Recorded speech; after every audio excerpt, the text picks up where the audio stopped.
Make that big boss less special. It ain't no game, but they saying welcome to the second level. Second level. Second level gaming. Second level.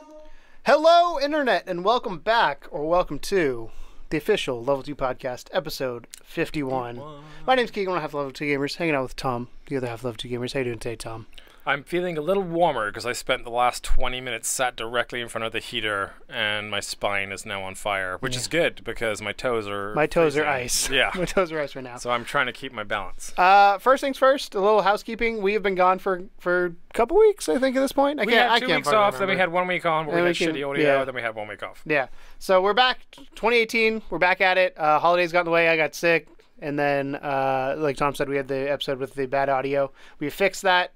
We literally didn't turn Phantom Power on. I don't know why it was turned off. It's I don't one of those think things it was that we didn't turn it on. Like, we have never turned it off, but it was turned off. Yeah. And I don't know how that happens, especially for both microphones. Yeah. So I don't know. So who knows? But we're back. This will be a special episode. We promised you guys to do a game of the year kind of, but it's like end of the year, our game of the year. It's not the game of the year.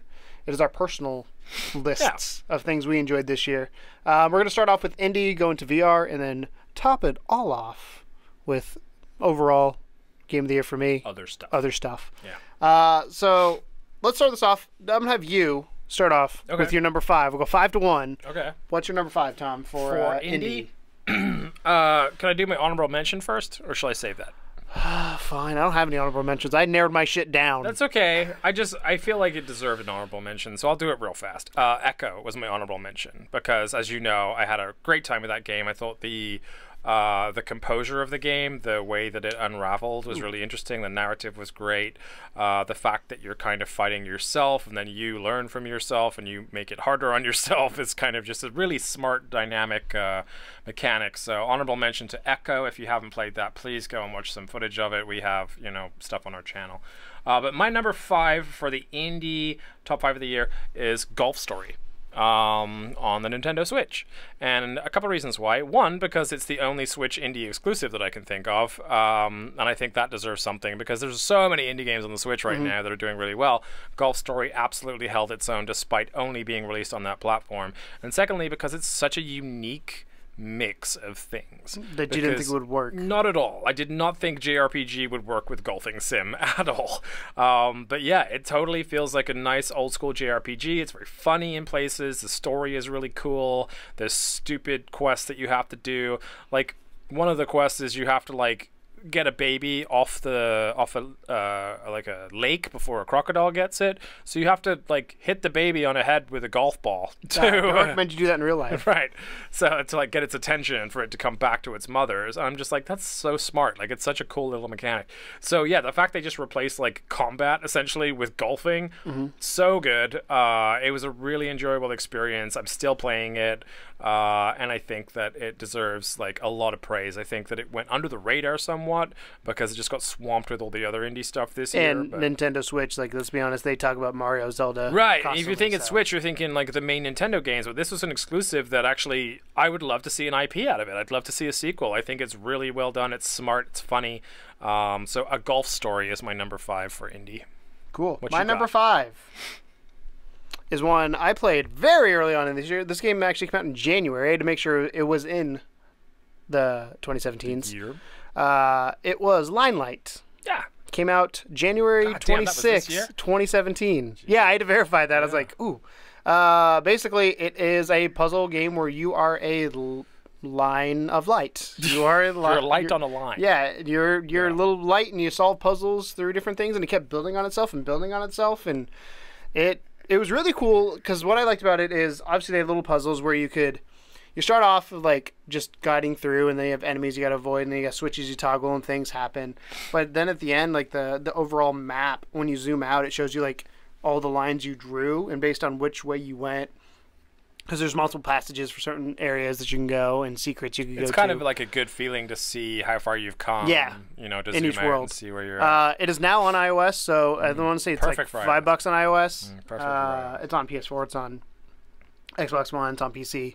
But this is one of those games that I bought it because I love puzzle games, and it as you know, when I talked about it, it fascinated me. Like for a good, it's one of our also most viewed like videos of the year, like for searches. It's like this small game, but it's just one of those games like it's so simplistic in its approach, but it was so well executed that it made me really excited about it. I think everybody should play it because, especially if you love puzzle games, like. It's probably it just iconic. It's probably cheap nowadays too. It wasn't that expensive when it came out, but I'm sure it's like I don't remember what it cost. It'll be in a few sales and stuff. I mean, it's been out for a year, but yeah, I played it too. I had a really great time with Limelight, and it's again it's literally a light, and you follow a line. Very simplistic. Anyone can play. Hand the controller to your missus. She'll figure it out. It's a lot of fun. Really smartly done. So that was my number 5. Good call. Number 4. Number 4 is Far From Noise, and I'll tell you why Far From Noise, because it's not a game in a traditional sense. It's the Carcliff game. It's the Carcliff game. It's not a game in a traditional sense. It's very much the power of indie as art or games as art in terms of telling a narrative tale that's done in a very simplistic manner. But this game made me feel things, and I don't like it when games make me feel things, so I had to include it in my list. At least you don't like when games make you feel things. Right. So Far From Noise, basically, the whole game is you on a cliff's edge talking to a stag. But like you a beer? Yeah, a deer. No, a beer. No. That would be a more interesting game. But you're talking to a stag. That can talk back, by the way. It's an ethereal stag that can like just talk to you. It's a Patronus. Yeah, I guess. Harry Potter. But it was great, and it was really like it was one of those things where I wasn't expecting to finish it in one go, but I did. I wasn't expecting to feel as many emotions as I did. It just made you feel pretty good about the world. You know what I mean? And I feel like 2017 has sucked so hard for the most part. And I played this game towards the end of the year. So for me, it was like this kind of shot of positivity that I really needed. And I don't think the developer has nearly enough praise for what he put together here in terms of just an emotional piece of art. So yeah, Far From Noise, I highly recommend it. It's not expensive. It's a short thing to go through. It's a short experience, but it is very funny, very well written. The dialogue is perfect, and you come out the other side genuinely feeling a little bit of hope for humanity. So yeah, number 4 is Far From Noise. There you go. Yeah. What about you? My number 4 is a game we streamed a few times and I absolutely loved, and it's not Friday the 13th. It is The Escapist 2. Okay. I love it. Again, puzzle elements. Playing with friends was a lot of fun. Having the multiplayer online was a lot of fun. Just that game with the diversity of the prisons. They had the short prisons. They had the normal prisons that you did. I really like the short ones though. That's like you've got like a day to get out, figure the fuck out, and you're like, oh god. It was the timer was like an extra bit of. Because when we first got the train was the second prison, because we got to the normal prison, then we got into the train and we were like, what, huh? Yeah, we were all I was confused. not expecting that. Because I think it was great. Because we were gonna, I can't remember if we were gonna do another prison and start another episode, but we finished like, do we do another prison now? Like it was one of those things. But we were worried it was gonna take like 3 hours. Yeah, and it was like 30 seconds. And we were done. We were like, oh, okay, that was cool. But yeah, I had a lot of fun playing with you, DeGrotto, James, David. And it just is one of those games where if you have a couple friends, I can play it. Even if you play it by yourself, I think it'd be fun. Not as fun, because the stupid shit was when, like, Cody always tells me he loves when I was yelling at you when you were trying to escape underneath the thing. And I was like, Tom, we got to follow the routine. They're going to find us. And you're like, no, they're fucking not. I'm down here. You got it. I mean, your goal is to break out. Yeah, so but you got to hoard to escape. I'm gonna got to hoard to escape. But you got to know how to escape first, and that's my exploratory phase was. I was looking for ways to escape, and I found a good one. So I'm taking the win. But the game was a lot of fun. It was a lot of trial and error. Yeah. We had a few times where we tried to escape. At least I remember that one prison with the electric fence and the lights. And that was the fucking worst. We were like, oh god, how do we do this? We like fucked it up like 5 times. Yeah, and I lost my clippers and punched somebody in the shower or something. But you know what? We're talking about it like it's a good old fashioned memory. So that says a lot. That's like that means that we had a good time, and that means that and we still might play in the new year. We all still have it. Yeah, didn't go anywhere. I had a great time with it. So we have I think 4 more prisons to do. Or 5 more prisons. I'm not sure. DLC on the way too. I think there is some DLC already out, but I didn't pick it up yet. We'll see. I wanted to make it through the base game first, but fair. The Escapist 2 is my number 4 for indies. Number 4. 4. I'm kind of switching these around on the fly because I never actually put them in an order start to finish. So I'm going to go ahead and say number 3 is What Remains of Edith Finch, which is a game that I played for Spotlight a while back. And the reason why I give it to that game is that it is very creative with the art direction, more so with the narrative telling. So as you're walking around and you're talking to yourself, the words are appearing on screen, and they kind of come up with these really like unique ways to frame them. For example, as you're walking up to the mansion at the beginning of the game, like some words will appear on screen as she's saying them, and as you open the gate like opens into the words and they shatter, and then like you keep walking, and you're like, oh man, that was kind of a cool touch, you know. There is parts of the game where you become like all kinds of weird shit, like a cat at one point, and you're jumping around on tree branches, and I'm just like, wasn't expecting any of that to be in there. So it's a really succinct story. It's very well told. It's very short-lived, but it is like really kind of a good package. So as far as like polish, it's definitely one of the most polished indie games I've ever seen, and I think that the way it was presented, it gives it like top marks, because there's so many like walking simulator style games like that get sour pretty quickly because you get bored of just walking around, but they kind of mixed in all these supernatural elements and like you changing your body form to different creatures, and the narrative aspect of it, and just made it kind of like that much more intriguing, and kind of interesting. You actually wanted to know, you know, what happened to Edith Finch, so or what remains.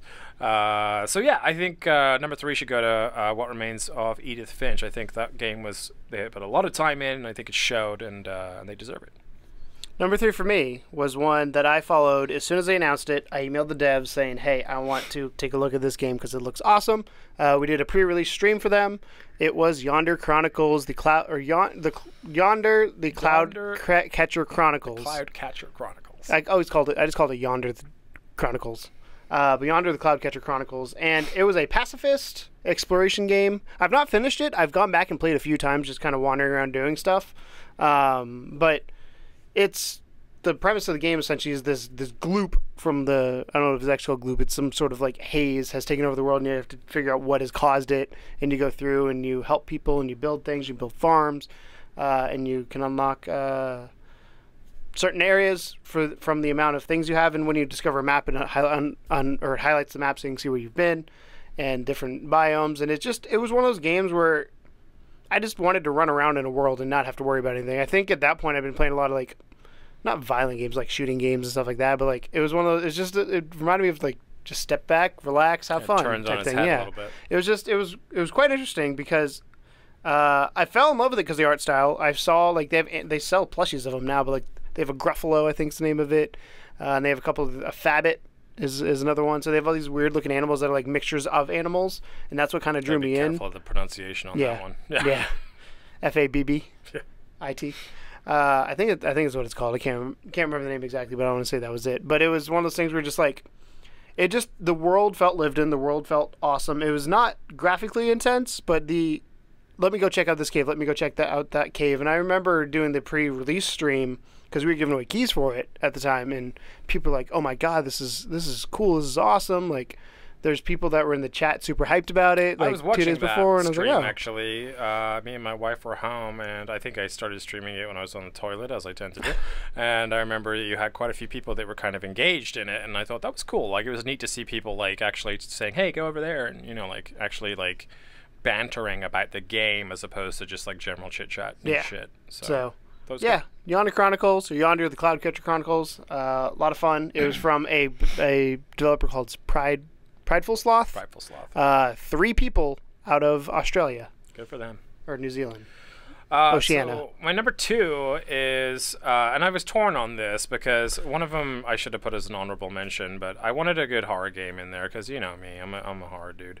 And I kind of went with Detention. Now, Detention, I wasn't sure like qualified properly because it actually was released earlier, but it only released on PS4 this year. So I was doing it based on PS4 release dates. That's why I'm including because Limelight, I think, released on PC first. Right. So Detention was kind of that like redone version of Coma. Well, it wasn't a redone version of Coma. It's very similar in style to Coma. You're a Japanese student that falls asleep, wakes up, everything's gone crazy, and you're walking around classrooms trying to solve puzzles. Is almost exactly the same plot line as Coma, which was also really good. But the way Detention held itself as far as art style and general creepiness, it had a lot in common with like a Junji Ito horror story. There was lots of kind of like weird tentacly things, and the nurses that you had to avoid by like putting candles down on the floor and stuff were super creepy. Once they got up in your face, you were like, "Oh, get off me!" Really well done and really creepy. And I enjoyed that game so much, like way more than I thought I was going to. And off the back of playing Coma as well, I didn't really know what to expect because I enjoyed Coma a lot, but Detention just took it that level deeper. If Coma is like Resident Evil, Detention is Silent Hill. It's like that kind of extra level of creepy, you know, and helplessness. So I thought Detention was really, really good. It is, I want to say it was Taiwanese. I could be wrong. But it was really, really well put together. And it's kind of like, it kind of draws with me for a game like Friday the 13th. Because Friday the 13th, like, I didn't put it on my list. And it's not that I don't love that game. I think it was genuinely like one of the most fun games I've had this year. I played this year, and I still want to play it more. But I think Detention beat it out in the creepy stakes, because Friday the 13th was like a little creepy to begin with, but then you kind of got used to it. And it was more so like a fun stream game than necessarily like a fun game in its own right. Or narrative I see you. Yeah. So I'm going to give number 2 to Detention. If you haven't seen it, and a lot of people have not, Coma is getting way more praise than Detention, and that's bullshit, because Coma is really good. Detention is better. Go and look it up. Of course, the footage will be behind too. So really, really awesome little game, and I was a big fan of it. My number 2. Number 2, number 1 kind of like flip-flop back and forth a few times. You see how cold I am? I'm like, I got like air like blowing in my face. You can blow in your hands even if it's warm, Tom. Oh, no, I could do it. I'm just saying I am doing it because I'm cold. Oh. Number 2, go ahead. My hands are warm. My toes are cold. Number 2 is this one and my number 1 indie game flip-flop back and forth the whole time because few things. But this was probably the biggest emotional roller coaster I was on this year, ever. Because it's already been an emotional year for me, but this was the holy shit, what the fuck's going on moment. Last day of June. It was probably a game that I never I remember getting the keys from the devs because I was like, this game looks interesting, and I hit them up and said, hey, can I have a copy to give away on a stream, or can I get a copy and could we give a couple away? And they were kind enough to give us the keys. And I remember during the stream at one point, because it's chapter based, so I hit chapter 5, which is where everything kind of turns on its fucking head. And I remember asking the chat, be like, because I'd given away keys at that point. I was like, do you guys want me to continue? Do you want me to stop? Like, what do you guys want to do? And it was like, no, go. Like, we're all invested in this, because I didn't want to ruin it for people who got the keys to play the game themselves.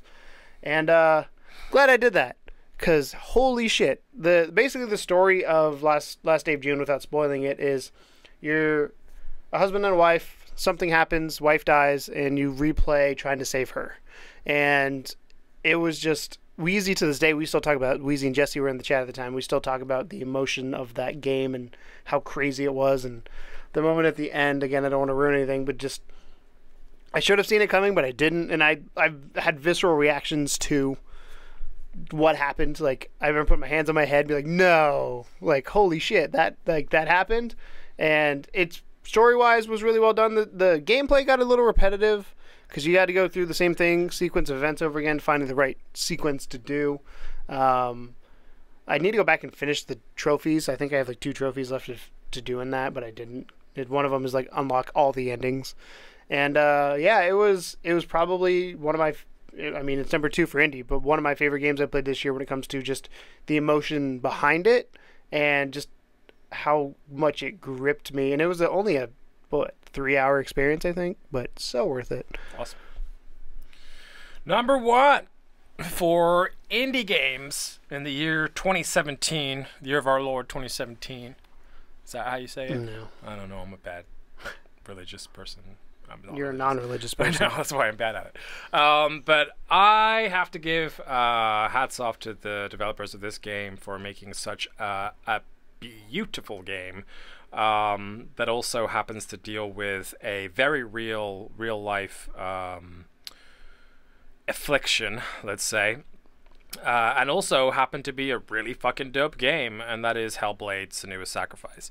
So Hellblade was put together with some of the most kind of awesome art and acting and direction that I've seen in a long time in a video game. And funnily enough, the lead actress who did Senua's role had never done any acting before, and she fucking nailed it for this game. But for those of you that are kind of unaware, basically, Senua's Sacrifice is a sort of female warrior's trip into the sort of depths of hell. And she has a mental disability in terms of the fact that she hears voices. So she is very highly... is it schizophrenic if you hear voices, or is it... Because it's not... Schizophrenic has multiple personalities. That's split personality. I think still hear schizophrenic's voices. a little different. I don't know. But either way, she hears voices. And the way that the devs handled it was so good, because if you actually play the entire game wearing headphones, you also hear voices for the entire game. I did not play with headphones, but I still got very kind of emotionally tangled up in it, because the voices are like loud enough for you to hear whether you have headphones or not. It's just that if you had the headphones, it actually feels like they're whispering to you. So that game was stellar. The combat was amazing. It did kind of have a Dark Soulsian vibe with the combat. Like, it was very difficult. It was sort of blocking, counter blocking, and that kind of stuff, parrying and stuff. But once you got like in the swing of things, it felt really comfortable, really good. You felt like you could take on the world, but it ramped up nicely. And then when it gets to the end and you start going up against bigger and bigger boss enemies, some really creepy ones, it's just so well done.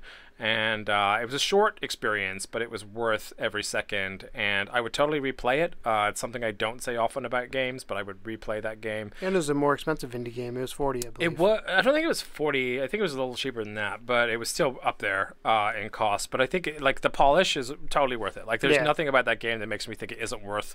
They could have released it at $60, and I'd have been all right with it. But they didn't. They released it somewhere around like the $30 to $40 mark, and yeah, it was just a really wonderful experience. And last year, my two, like the games that hit me hardest were Oxenfree and Firewatch. This year, Hellblade, I would say, I don't say Detention hit me hardest. I would say Far From Noise hit me hardest, but on like an artistic, emotional level, in terms like Last Days of June, like where you're kind of like, I will never forget this gameplay experience because of all the things that I feel. Mm-hmm. And Hellblade definitely brought out all the feels. I wouldn't say more so than Far From Noise, because Far From Noise is far less of a game and more of just an experience.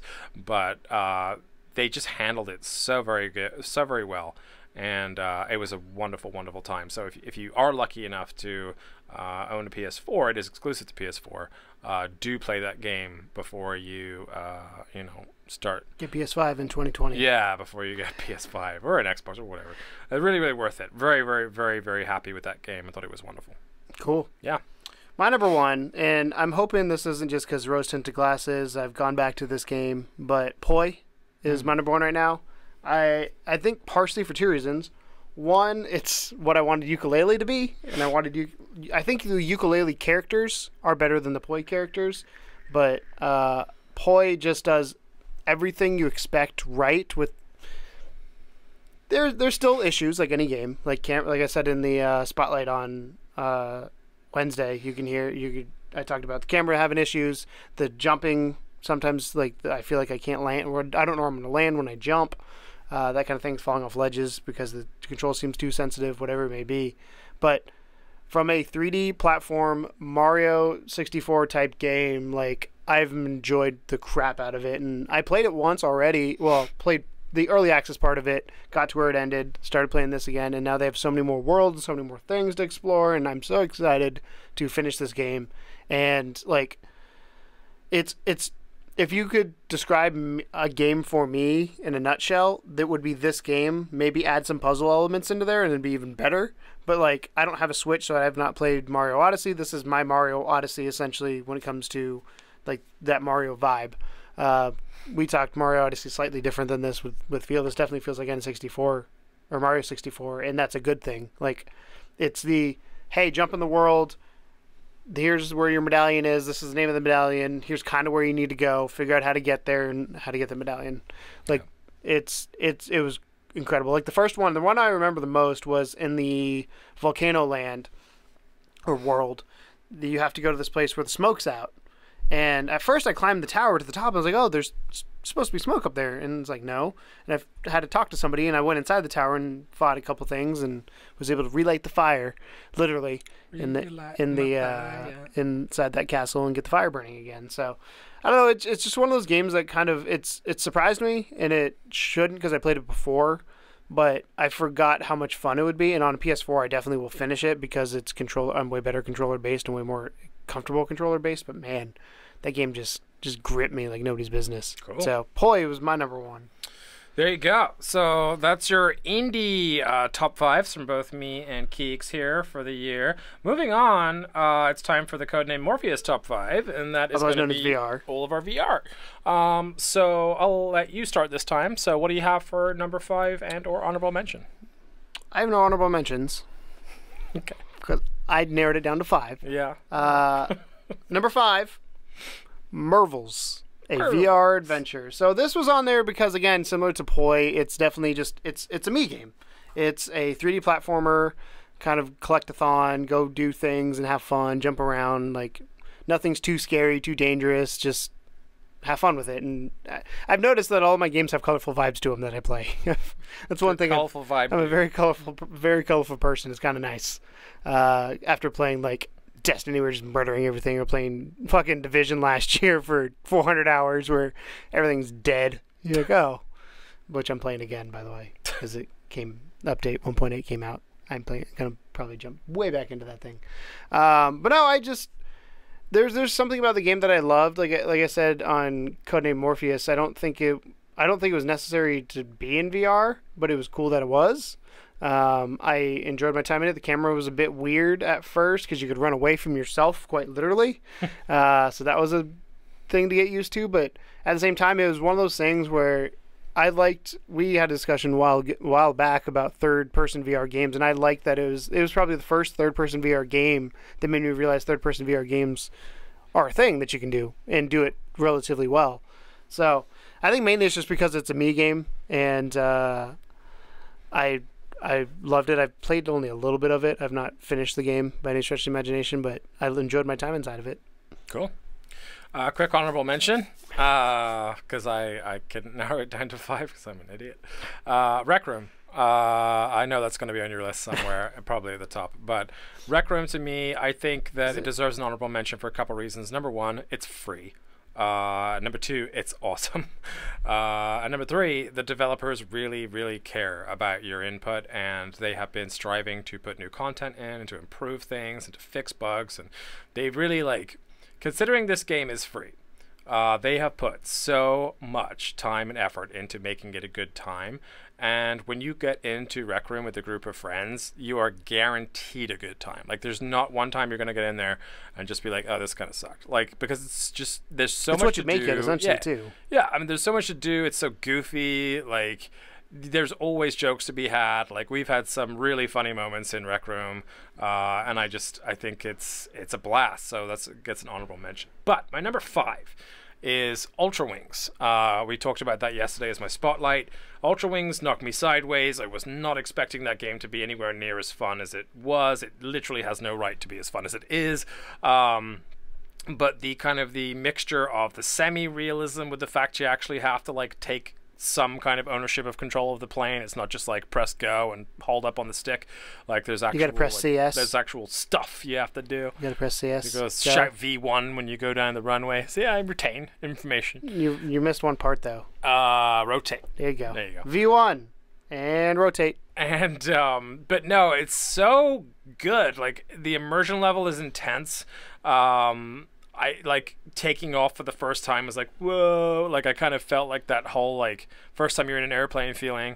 I don't remember that. I was 9 months old. I didn't go to that. I was way old. I was like 15, I think, before I rode in an airplane. But yeah, it has that beautiful vibe to it. It's a really good package. There's a lot to keep you busy in terms of like content and things like that. And I just think they did they executed it perfectly. Like they took their time. It delayed a tiny bit, but when it came out, it was a good complete package. So yeah, number 5 for me is Ultra Wings VR. I think everyone who has a VR owes it to themselves to try I don't think I've ever told this story on the show, but did you know it had to be pre 9/11 because I don't think you could do it anymore. But I got asked, you know how they ask kids to go up into the cockpit and talk to the pilots and all that?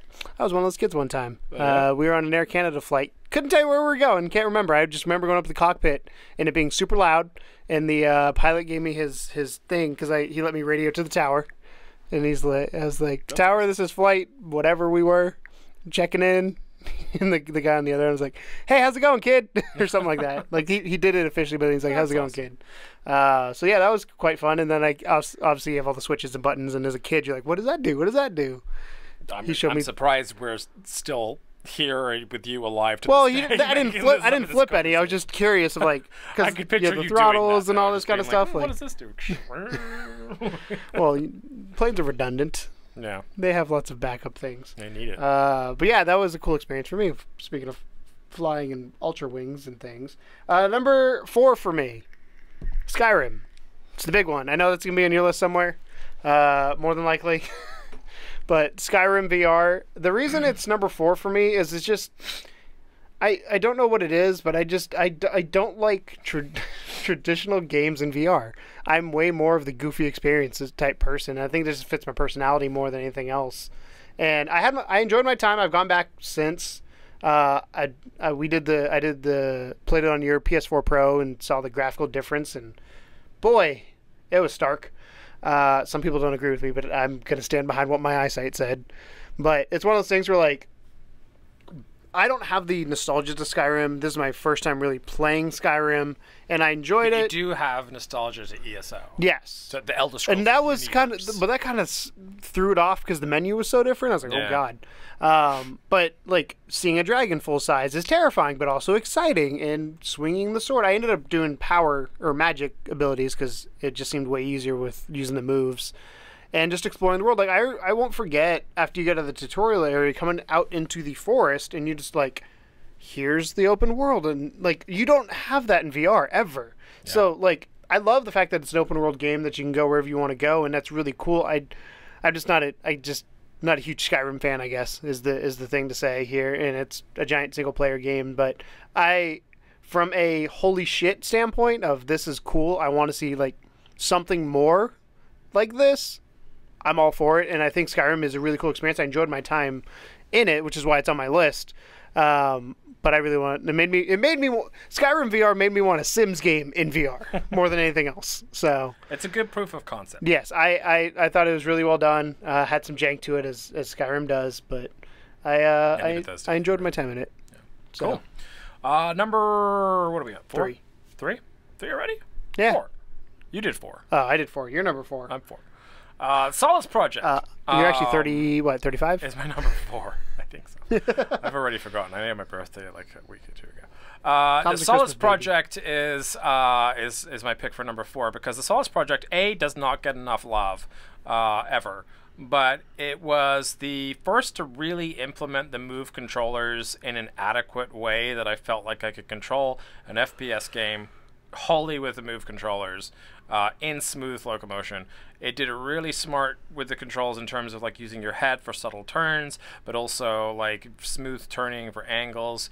The real things that got to me about the Solace Project though were kind of like the in-game spur of the moment things that would happen. Like this is essentially a survival game, but like the first time a tornado started rolling in from the sea towards me and I had to run away to like this little cave to avoid it, I was shitting bricks. I was like, holy fuck, because like they have this real ominous music that kicks up and then you see the storm and the wind and you're like, what is happening right now? Like, you have these bells in the background, and you just start shitting it. And then you look out to the sea, and you see this swirling vortex coming towards you. You're like, holy shit! And you're like running to this cave, and I was just like, this is like. And then when you get in the cave, you turn around, you could still see it whapping against the door, and it was just like this kind of like wow moment. And there was plenty of those. There's like an asteroid, like a meteor shower that you get to witness, and just all these kind of like weather-based things that I don't necessarily think were set pieces. Some of them definitely were, but a lot of them seemed like dynamic. Like you just have a random meteor shower sometimes, and other times you wouldn't. And you know, so the Solace Project, I played a whole lot of it. I did not finish it. I got really close, but I think that for the control scheme and utilizing the moves to the best of their ability, way better than I think Skyrim did, and definitely better than Doom did. I think it deserves praise for that, but I think more so the nature of how they put that game together, the environments, the weather, like really thinking about things that make a difference in VR for immersion. I think they definitely pulled that out of the bag and made a great job of it. So massive praise to the Solace Project devs for that. I think that's another one that's kind of underrated, but everyone should play it. So Solace Project, number 4. Cool. Number 3. My number 3 is, speaking of immersion level, this is a game that I played once. Didn't think it was great. Went back and played it again. Used a different control style and fell in love with it. And it is Star Trek Bridge Crew. Like, that game, me and David, like, probably for a good 3 or 4 weeks straight, that's all we would play when we get on at night. Like, I think it's what pulled us away from Elder Scrolls, to be honest. Which, as you know, that's a hard thing to do back in the day. But, like, the voice commands being in it are amazing. So, like, you can play, the way it works is you have the story campaign, or you have the campaign you can go through and do the different missions they have, or you can just play on repeat, just multiple missions over and over that rotate through different types. And you can either play with a crew of 4 people or friends and AI. So we a lot of times will play with, it'll be me and David, and we'll have 2 AI. Now James has got it, so you'll probably hop in and be on the Aegeus? I think it's the Aegeus is the ship we're on. I can't remember. But it was one of those things, like, I don't care about Star Trek. Like, I know Star Trek's cool. Like, it's one of those things where, like, I'm aware of Star Trek, but I'm not a Trekkie. I have no, outside of who Captain Kirk and Spock are, don't really know. To me, William Shatner is the Priceline negotiator guy. Like, that's where I'm coming from. But that game did very well with the Star Trek skin, I think, added to it. Like, David was like, oh my god, this is that is that. I was like, I don't know, we're shooting shit and flying a spaceship. And to me, the mission-based the gameplay was so well done, where as a captain, you have your control panel, you control everything, or you just say, hey, helmsman, go prepare for warp, or whatever it may be, and then we get ready, and then I say warp, and we go, and we're in the next star system. And it's just so well done with how it handles it. It's a lot of management of resources, so you have to manage your engines, you have to manage your guns, you have to manage, obviously, steering the ship, how quickly you go, because if you're going too fast, they can spot you on radar, or whatever the hell they use in Star Trek. Do you think without the Star Trek skin, it would still be as fun? Yeah. I think the gameplay would be, I don't think it would sell as much. It's one of those things where I think the Star Trek license helped sell it, but the gameplay is what keeps me in there. I don't care about the skin. They could call that ship Boaty McBoatface, and I would have still played it. Shippy McShitface. Yeah. Shippy McShitface. So I don't know. It's one of those games. Like I said, I played with DualShock 4, then I played with moves, and it became significantly better. And I absolutely love it, and that is why it is my number 3. Cool. This might surprise you. Skyrim VR is my number 3. I know we've already discussed it, but I'll give a few thoughts on it. I know what your number 1 is. Yeah. I mean, that's probably my number 1 game of the year in general, but yeah. So Skyrim, I think it was a really hard toss-up between 3 and 2, and I'll explain why when I get to 2. I don't want to ruin it. But that's our point. Gosh, shut up. But he's like, yeah. Skyrim was an incredible technical achievement. Having only played it on the Pro, I can't vouch for like how minimal an experience might have been reduced by playing it on something that has trouble with rendering the full detail of the world. But I thought it was good graphically. I don't understand the complaints, honestly. There's been a lot of people that complain. I don't know, again, whether it's just like a pro versus OG thing. There's even pro players, though, that like say that like they think the faces are real blurry, and I'm like, I don't get it. Like, is your IPD not set? I don't see it. So I was super impressed by the scale of the game. The fact that you have this, like, until Skyrim, everything was a self-contained experience. There wasn't really anything super open world. Like, I mean, even like so when you exited that cave and you're just like, yeah, here's the world, you're like, oh fuck, I can go anywhere. Yeah, and that's the thing. Like, I mean, Rec Room, you know, is like it's lots of rooms put together, but there's no like open. The rec area is open, but you don't want to go too far away from the facility because there's nothing out there. Even Resident Evil 7, like, you're still bound to the kind of the floor plan of the mansion and the surrounding areas, but you know you're still in that area. You can't really just run off into the woods or anything. So for a game like Skyrim to have successfully released, have a pretty decent control scheme in every aspect, like whether you're doing moves or DS4, although I still prefer the DS4. I think it was a marvel, and I think it was a marvel for PSVR. I think it was a system seller. I think it did exactly what it needed to do, and not you know, not a second or not an any amount less. I think it was right on the nail. I think if Skyrim had failed, VR would be in a whole. I think you're right. Yeah, I place. do think that if Skyrim had flopped, then PSVR might be. And I don't think. Place. I mean, clearly it's on our both of our games of the year, but I don't think Skyrim, from a technical standpoint, is fantastic. But I don't think it's one of those things where it completely blew us out of the water. But it's also a 6-year-old game. That's so the thing. You have to kind of balance your expectations a little bit. But I think just from a technical standpoint, it was a marvel. From the fact that we're saying like this can be done, we know this size of experience with this quality level can be done. There's some jank in it. Of course, there's jank in it. It's Bethesda, but I think as a proof of concept, like I said earlier, it's perfect, and everyone that's jumped in has really enjoyed it. So, yeah, number 3, Skyrim, purely for that alone, I think. Number 2, this one actually might surprise you because I don't think you saw this one coming. Number 2, Super Hot VR. Okay. So Super Hot to me was one of the first VR games that made me go, this is what VR is, in a game that they have a non-VR version, but I feel like I wouldn't want to play it. Yeah, it just feels boring. Yeah. So we had Dan play it during the 24-hour live stream, and then super into it too. Yeah, like it's one of those things where like it's one of those games that makes total sense what you need to do. It's a lot of fun. I have some issues with it with like save points, having to go back as far as I do, but whatever. But it was just one of those moments where like I felt like a badass in VR. That when you punch the people or you hit the people, they shatter. Like it was a very, very well done aesthetic. It was a lot of trial and error of like, oh shit, where's so and so coming? Or you'd stop and you're like, okay, there's a guy up there, but I can't move right now because they're gonna start moving at me or shooting at me if I start moving.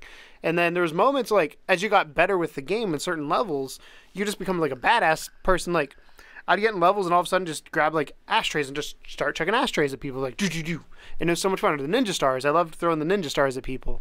So things like that. I could never get the throwing down. I think that's the only thing. You got it. So do you throw it like this or do you throw it like this?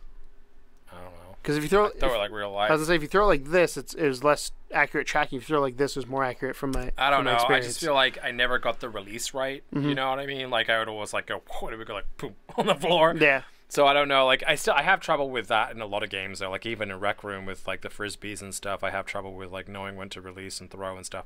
I think throwing is just something that the moves don't do well. Yeah, they just don't do well. I feel like if there's a vibration or something in there that you had some tactical feel, some kind of feedback. But I'd say that's the only thing that kept it off my list. It was a great experience. I really enjoyed playing it, but I never went back to it because I just like I got to the level areas where you had to be able to throw accurately to progress, and I couldn't, and it started doing my tits in because like you said, you have to go back like 4 levels and then go through the whole thing, and then you end up on the same. Probably my biggest gripe with that game, but it was so much fun. It's a lot. I tell people like, for me the progression for VR is you play Ocean Descent, you play Rush of Blood, whatever it may be.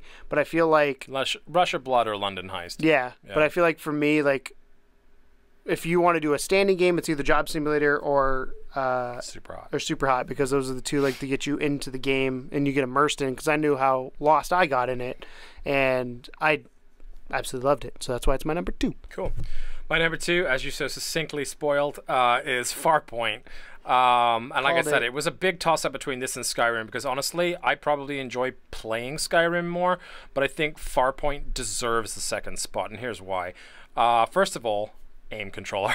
The aim controller, we were both sketch about it. We were like, I don't really know if this is going to be good or not. And then both of us were like, oh yeah, actually, this feels really good. Feels right. Feels like all the buttons are in the right places. The controls felt excellent. It made you a little bit woozy to begin with, because it was the first time you had a gun in your hand, but also had the ability to completely move like you had a DS4 in your hand at the same time. So there was definitely a little bit of getting used to it, like sidestepping the jumping crab monsters and stuff. But it was a ridiculously good use of a new peripheral. It totally sold the peripheral. Like I would have bought that just to have played Farpoint. But the fact that it works with other shit and will continue to work with other shit is just a happy bonus. That with Firewall, whew. Yeah. The actual gameplay itself, of course, is stellar. You know, the graphics are wonderful. The fact they're still supporting it, they added the 1v1 mode. Like, there's still the expansions and stuff coming out. I just think it was the first time, really, that you could play an FPS the way you wanted to in VR. And it was proof of concept. It was like, okay, we can do this in a space shooter. So now everyone's looking at it like, well, can we do it in an army shooter? And it's like, you know, so I think Farpoint broke so many doors down, because there was a lot, like much like Skyrim, before the release, there was a lot of hopes that were pinned on that game. A lot of pent-up energy. Yeah, and a lot of people that were like, this fucking better be good. And I think that everyone kind of came out on the other side, universally praising it. Yeah. Which I think is wonderful. And I think as far as experiences go, I still want to go through the whole game, because honestly, after we stopped playing it, I still haven't gone back to it. I've been like trying to find the time to do it, but I don't like playing games standing up, so I'm usually like super lazy, so I want to sit down. But I will get back into it. I will start doing like the 1v1 and stuff, just because I think that's it's worth the support, and I think that the devs did an amazing job with that game. So yeah, so I think Farpoint absolutely deserves second place in my list. Cool. My number 1, you know what it is? Rec Room VR. I mean, this is probably the most amazing experience I've had in VR. It's a lot of fun. I am a multiplayer guy, and the fact that I have friends who have headsets as well is amazing, because I can play video games with them. And like you said, we're laughing and joking, and we're doing stupid shit. We're playing mini games, but at the same time, like me, David, and Bertrand spent I don't know, 20 minutes in just the room one day. Yeah. So we were just farting around, playing with RC cars. And there's aspects of it that remind me a lot of PS Home, in terms of, if you want to, you can just go and hang out with people and talk to them.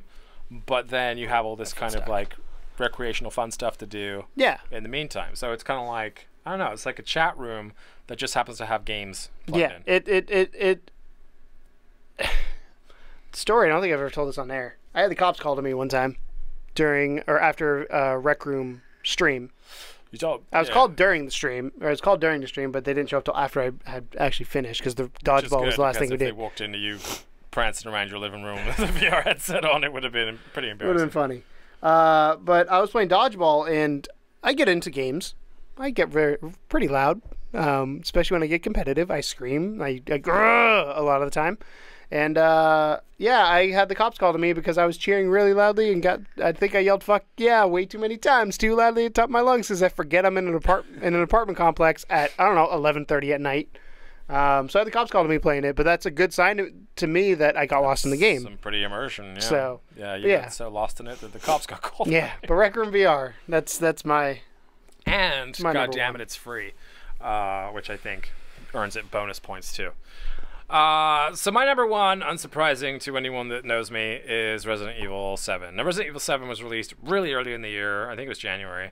And it still, to me, even now, maintains this kind of mythical properties. Because it was the first time, and it wasn't even the full game. It was the demo that got me, like, originally, but the full game was just solidified it.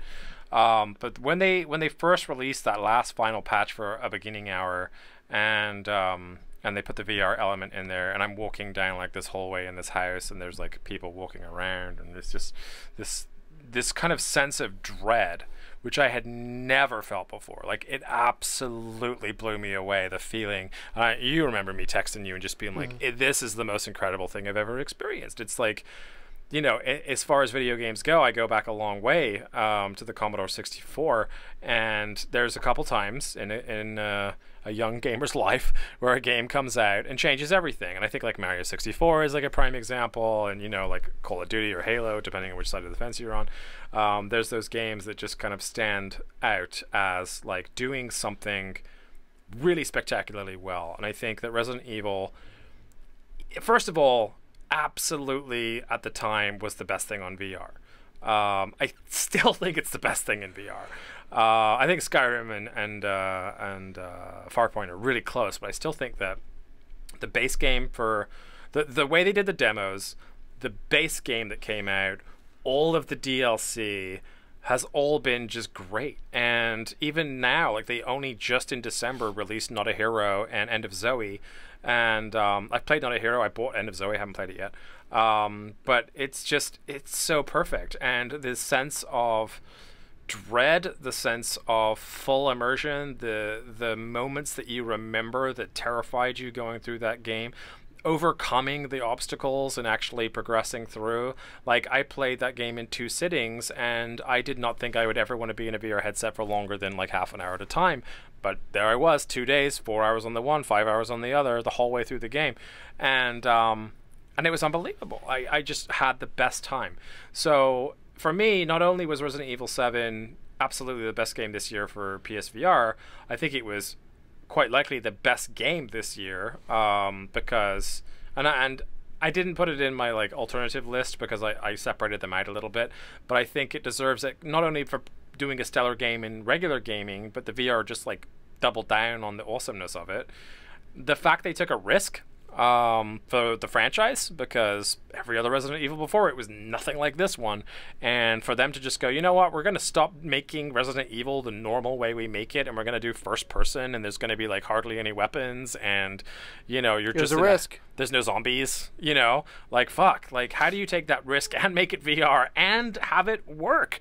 Like, Capcom must have been shitting bricks about how that was going to be received, but all the way up from that first announcement that we watched on E3 or whatever it was, to release, they pulled out all the stops and made one of the best games in my short history of gaming. Like, I think it's just one of those experiences I'll never forget.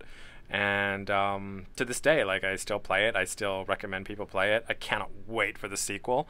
And yeah, so Resident Evil 7 absolutely 100% tops my list of the best PSVR games for 2017. Cool.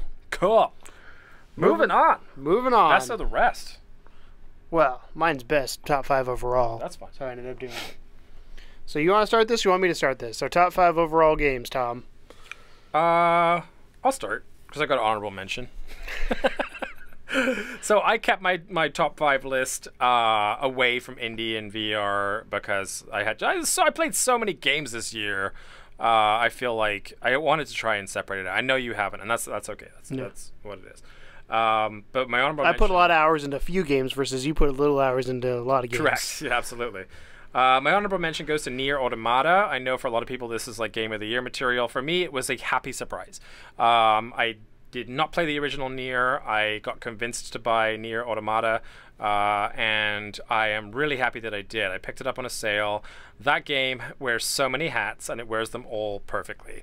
You go through at least like 3 genres of game before you get into the actual game, which to me was just hilarious, that it was like you could play this like top-down shooter like space game, and then suddenly like later you're in like a third-person robot fight, and then like a minute later you're in a normal like Devil May Cry style game. Like, it was just so smart and well done, polished up the ass, like just really beautiful little game. So honorable mention goes to Nier Automata. Now my 5th game is it kind of sucks that I have it this far down, and it's only this far down because I did not get as far into it as I would have liked to. And that is Zelda Breath of the Wild. So Zelda Breath of the Wild did win the Game Awards Game of the Year, and I'm aware of how much power this game carries.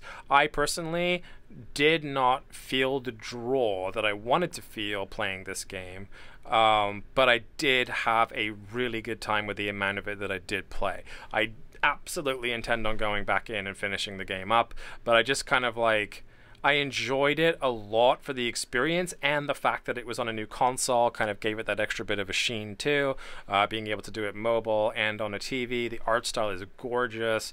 The gameplay is really well done. The story is good. Like, everything about it is just really, really, really well put together. So I feel like by default it makes number 5 on the list, and it only is that far down because I have not put in enough time to put it any higher. So I'm just being honest with myself on that one. But yeah. Zelda Breath of the Wild. My number 5 is probably going to be a complete surprise to you because it's not one you would expect. So, this was announced at, I believe, E3 this year, a series of these games. And this is the one that I've played the most of because it is a lot of fun to play with friends, and it's called That's You. Number 5 on my Game of the Year. I have had so much fun in the last month playing this game. Like, it's crazy, and it's now part, like, I've said this before, I'm now having game nights where people come over, and next game night we're actually doing Cards Against Humanity, like, real cards, not video games, but then everybody's like, make sure you have the app downloaded because when we're done, we're gonna play That's You. And everybody, it's like, unanimously, everybody loves this game because it's just, you're making fun of your friends. And it's a lot of fun. It's a lot of camaraderie. It's a lot of. It just reminds me of the old school days of sitting down playing co-op with your friends, and there's just something about it that is a cool draw. And again, as a social gamer, I miss those days of going to my buddy Will's house. And you don't have to have 4 controllers. Yeah, you just have to have the phone. Yeah, and you can have up to 6 people actually playing.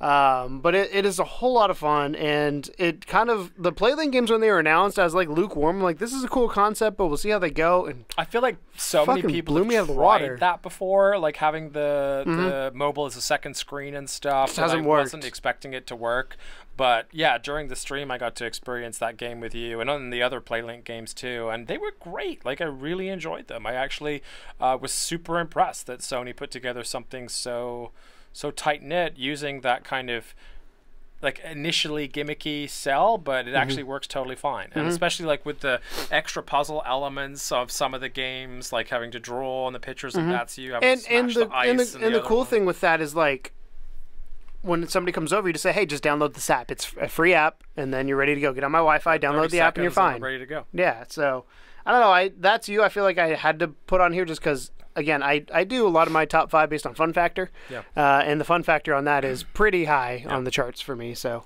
That's You. Cool. Number 4 is Horizon Zero Dawn.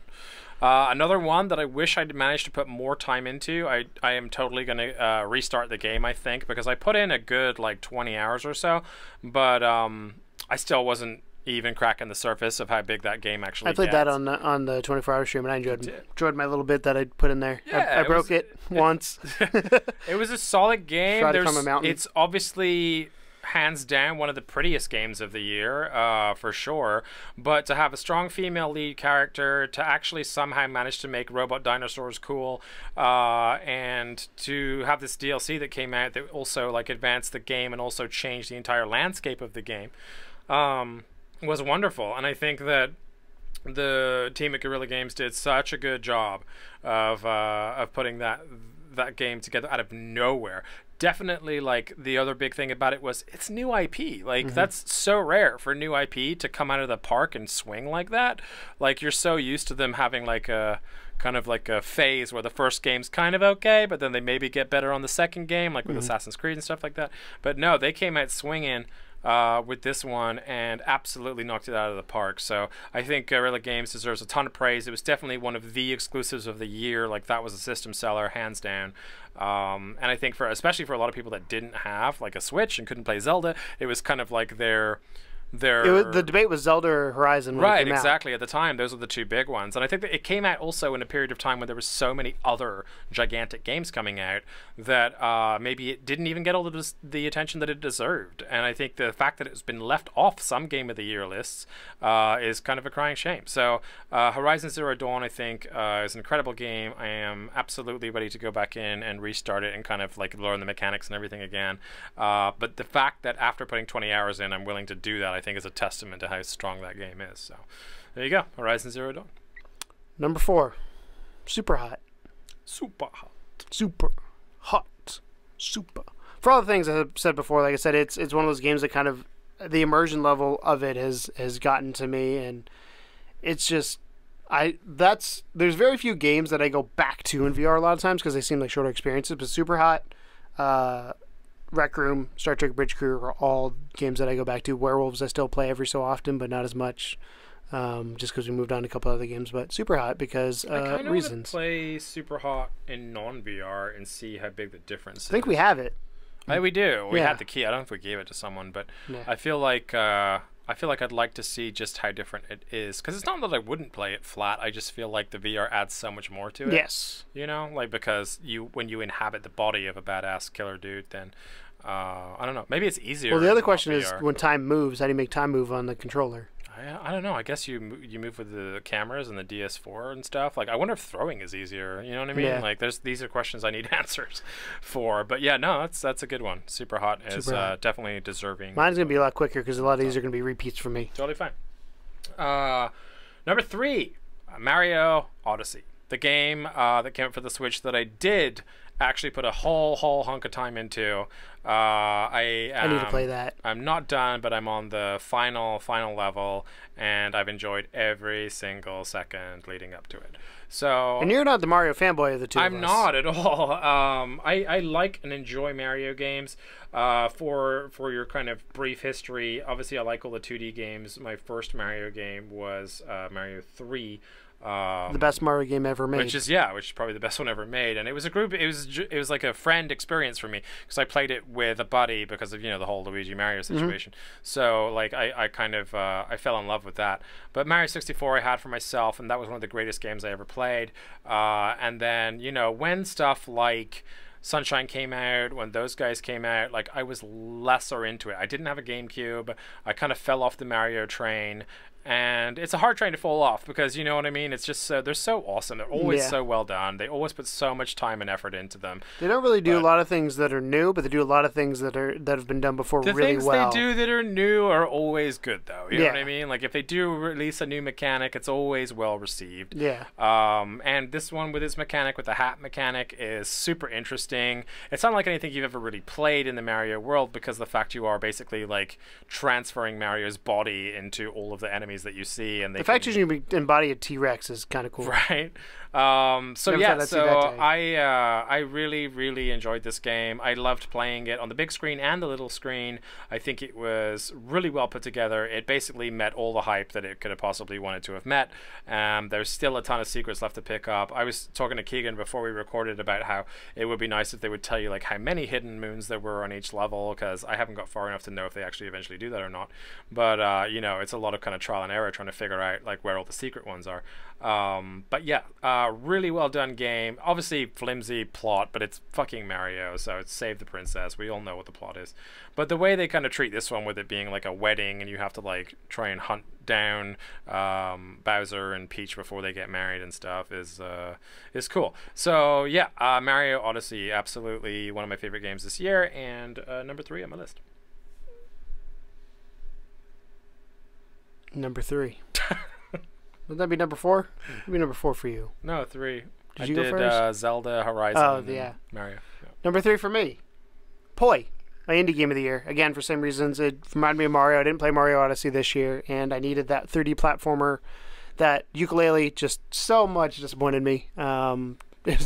Cody actually said he's probably good debating on buying it. I was like, For Switch, I feel like maybe, but I don't know. No, it's still. I mean, they're gonna put the Nintendo tax on it. I don't know if I'm up for that. But yeah, Poi, I still can't say enough about that game. It's gripped me, at least right now. I'm hoping it's not just a honeymoon phase, but I've gone back and put so far, like I said, 2 to 3 hours into it, and not bored yet. So gonna keep going. I just unlocked a new world to go to that I've not done, the quicksand level. So I'm gonna go do that probably when I get home. So boy. Number 2 for me is honestly like this is my most it's my most played game currently, but I still think I put more hours into my number 1 game. But my number 2 game of the year is, and I feel like such a fucking fanboy, Call of Duty World War II. Here's why. Give me a break, guys that are into indie and VR and like, what the fuck are you talking about Call of Duty for? Here's why. The original Call of Duty games, like Big Red 1, Call of Duty 3, Modern Warfare 2, like that run of games right there from Big Red 1 all the way through to Modern Warfare 2 were some of my favorite games. And this is like well before like the Call of Duty train where like everyone was fucking everyone's mothers and it was just like all the kids got on board. Like this was like just a good adult multiplayer experience. A good shoot 'em up. And when Black Ops came out, I got put off the Call of Duty franchise, and it wasn't that Black Ops was bad per se, it just wasn't my play style, and I couldn't get into it.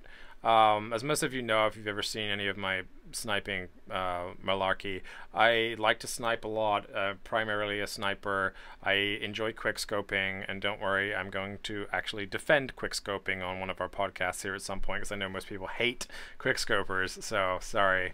But I will explain my process on a different podcast. But Modern Warfare 2 was the last one that truly had like good like snipers and good scoping in.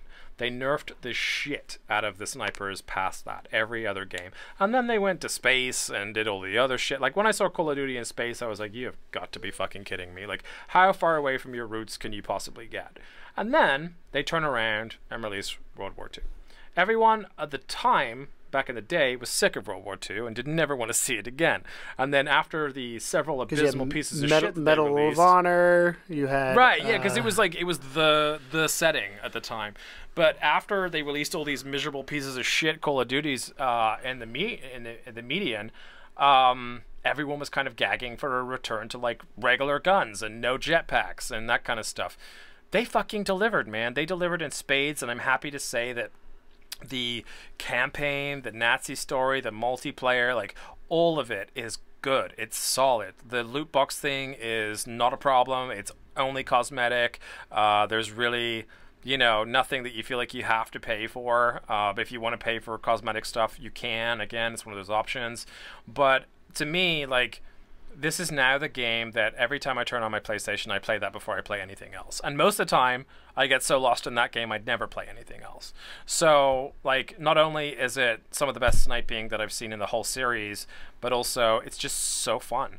And the way they, like, now in the multiplayer mode, because Call of Duty is such like a megalith of a game, they have like ranked play, they have MLG play. You can literally go into MLG tournaments, like open tournaments, from the multiplayer menu on any copy of this game. You don't have to go to some weird like LAN situation to try your luck at a Major League Gaming Call of Duty competition. So like they really thought about the competition side, which is really enjoyable to watch as an esport as well. I actually really enjoy watching the Call of Duty World War II esport stuff, but also just as general gameplay. Like I've never felt so good about playing a Call of Duty game since Modern Warfare 2. So really happy for the return to form for the series. I think Activision got it right this time, and I'm very happy to say that if you are a Call of Duty fan and you've not bought one for a while for the reasons that I listed above, now is the time to jump back in. Number 2 for you. Rec Room.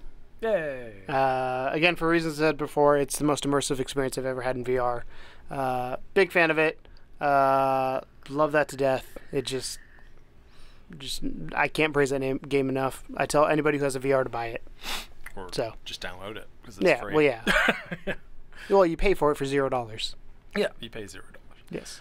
Number one. Yeah, number 1. I'm gonna guess. It's not Resident Evil. No, I know what it is. You think so? It's Persona. Yep. Congrats. When you said I don't think it puts many hours in this one, I was like, I had a feeling it was Persona, but once you said that, I was like, it's Persona. Persona 5. Again, I don't think this game got the full amount of praise that it rightly kind of deserves in my eyes. The art style and music in this game alone. You should go to the Kind of Funny forums. Put it up because they praise the shit out of Persona it's every so time. good. Like the other Persona games were great. Like I played Persona 3 and 4, and don't get me wrong, they're wonderful games. But Persona 5, like a lot of people said they couldn't get attached to the characters. I really did. I thought they were great characters. The plot line was incredible. There was so much to do, and the time management aspect of it was so clever. The only thing that I'm mad about is that I didn't finish it. I got to the final boss and I couldn't beat him. One of these days, maybe I'll jump back in once I remember how to play again.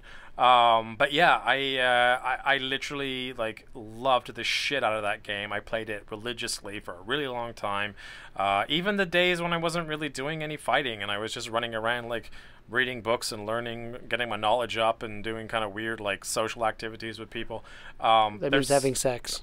No, I didn't do that. There's so much of that buried in that game, and the fact that the way they handled the fusions and everything, like so you collect all these monsters and you can fuse them into like a really powerful one, and then you can like bring some powers along from the ones that you kill. You can strengthen them by murdering other ones. Like it was so dark, and the twist at the end is really good too. Just the whole package was wonderful. It was well worth the wait. Stylistically, the best Persona ever to exist. Musically, the best Persona ever to exist. Gameplay-wise, the best Persona ever to exist, in my humble opinion. So yeah, I really love that game. The only thing I wish is that maybe I could play it on a Switch or something if I really wanted to, because it's perfect for that style of device. But as an exclusive for Sony, I think they absolutely lucked out with it. And I know it'll be a long time before we see Persona 6, but I'm equally as hyped for that as I've been for 5, and really excited about it. So yeah, Persona 5, my number one game of the year, the best time I had in video games this year, outside of Resident Evil, which was just a life-changing kind of experience. So Persona 5, number one. What do you think my number one is? I'm gonna quiz you because I feel like you don't know what my number one is. Is it one that you did? It's a AAA game. It's a AAA? It's a AAA game. When did Overwatch come out? Not this year? No, that was last year. It was last year? Or 2 years ago. 2015, I think. AAA game for you. It's not Destiny 2. Are you sure? I'd be surprised if it was. Overwatch 2016. I was like, I believe that was the game of the year last year. I don't know of you playing many AAA games except for Destiny and Overwatch. So I'd be amazed if it's Destiny, but go ahead. So my number one game of the year, we were talking about franchise fatigue before, Assassin's Creed Origins. Oh, I've not played Assassin's Creed games since Brotherhood, the expansion, I think, is the expansion to 2. Brotherhood was my favorite. But this game, multiple things. 1, Egypt. Love Egypt. 2, pretty. It's very, very gorgeous. 2, pretty. Pretty. 3, it's a really well done story. I care about Bayek. I care about Aya and like their story, and it made me fucking fight a giant snake. You know how? And you did it. You know, you know how. I am terrified of snakes. I legit have a phobia of snakes, but I love this game so much that I fought a giant snake, and mainly with a pillow in front of my eyes, but I kept shooting arrows. I am kind of disappointed because I stopped playing it because I think I found a game-breaking bug where I can't finish a quest, which is a storyline quest. So I'm like, well, fuck. So I'm probably going to jump in and try some side quests and see if that like fixes it. But I'm hoping it's not completely kaput. That would suck. But no, this game, like, I love just exploring. Like, you go out to the desert and you could find something over the hill and you never know what it is. And there's just something about seeing in the distance. Initially, the thing that got me the most was you started in the first area, which is Siwa, and then you get teleported to a different area where you land, where the game actually starts. And you can go back to Siwa if you want to. But, like, seeing the pyramids of Giza in the distance, be like, I want to go there. I want to get to the top of that, because you've seen the artwork of him sitting on the pyramid and all that. Photo mode in this game is beautiful. It's perfect. It's exactly what this game needs. And took pictures with the Sphinx and stuff like that. And like the exploration of it, like the missions I enjoy. They're a lot of fun. They're diverse enough that I don't feel like I'm doing the same thing over and over and over again. Some of the stuff is repetitive. Usually the problem. Yeah, some of the stuff's repetitive. Hunting animals can get repetitive sometimes, but I come across enough of them as I'm going through things. That's not too bad. Out of your way. Yeah. The level up of the weapons is kind of nice to have. It's a bit expensive, but I don't know. There's just something, as you know, I don't play single player games that often. I very rarely get into them, and like this is. It was a bit of a shocker actually when you came to me and said Assassin's Creed is amazing. I was like, you don't play single player games. What are you doing? And but yeah, you were pretty hyped on it, so that's. Cool. And again, I think part of it is the Egypt aesthetic. I think if they put it somewhere else, I don't think I would have been as hyped for it because like. I love history, but I don't. No offense, I don't like European history that much. I just feel like it's all about Greek history. It's all about France. Yeah, well, Greek, Roman. It's European. Will be fun. Yeah, but like when I think European, I think of like England, France history, like that part of Europe, not the south part. Okay. Technically, we could do the Ottoman Empire. That's Europe. That's European. We could do Nazi Germany. That's European. It's true. That would be a weird Assassin's Creed game. Although that was kind of in one of the other ones, wasn't it? I don't know. You were in World War II, I think. I don't know. You're no American Revolution. No, there was one where you were actually like you would like go into a time bubble and you'd end up like a soldier. I stopped after Brotherhood. Yeah. But no, Assassin's Creed Origins. I'm so glad they took a year off. I really hope that they don't do it again annually. I hope they let this thing breathe and give it a year and then come back and do an amazing thing again. Because I think this showed them that like. Hey, if you make an amazing game, people will buy the shit out of it. Like it's been on the NPD of top purchase games for a few months now, and it's still on there, and it's like, it's worth it. Yeah. And I think people were so done with Assassin's Creed until this game came out that I almost didn't buy it, but I was watching stuff and I was like, dude, this looks too good to not get. And I ended up getting it, and I fell in love with it. I made David get it. I think you bought it. I bought it off your recommendation. I actually played a little bit more of it, by the way. Where are you at? What city are you in? Do you remember? Because I'm in Memphis. I think I'm still in the first one, but I did all the side quests. So I went around doing. So you did what I did, where you started the side quest and you realized that that's going to take forever if you do every side quest in every city. Yeah, basically. This is a problem that I have with Assassin's Creed games, and it's kind of true of Origins. Although I'm hoping to get back into it because it's not that hard to kind of get the controls down again. Yeah. But my problem with Assassin's Creed games is that I start playing them and I'll have a time sink where like let's say I have a day off, I'll pay like 8 hours of Assassin's Creed, and then like if the next time I turn on my PlayStation I start playing something else, I will never go back to Assassin's Creed. Yeah. So that's kind of the problem I'm at right now. I'm kind of on this crazy Call of Duty tip where like every time I turn on my computer, that's what I'm playing. But once I get out of that, or if like the multiplayer, goes down for a day or whatever, then that's when I'll jump back into Assassin's Creed or something. But no, it was a good time. I really like the controls a lot. Hippodrome races are fun. You can race chariots. Yeah, it's not very well controlled, but. Great graphics. Bayek is interesting. Very violent, which I liked. You haven't even made it, and I don't want to spoil anything, but you also learned about Aya a little bit later on, his wife, down the line, and her story is just as intriguing as his, which makes me excited because as far as I can tell, again, I've not finished the game, but where I'm at in the story, I don't think you're going to get a conclusion to her story, so potential DLC there or potentially another game. Maybe they might do like a trilogy like NCO.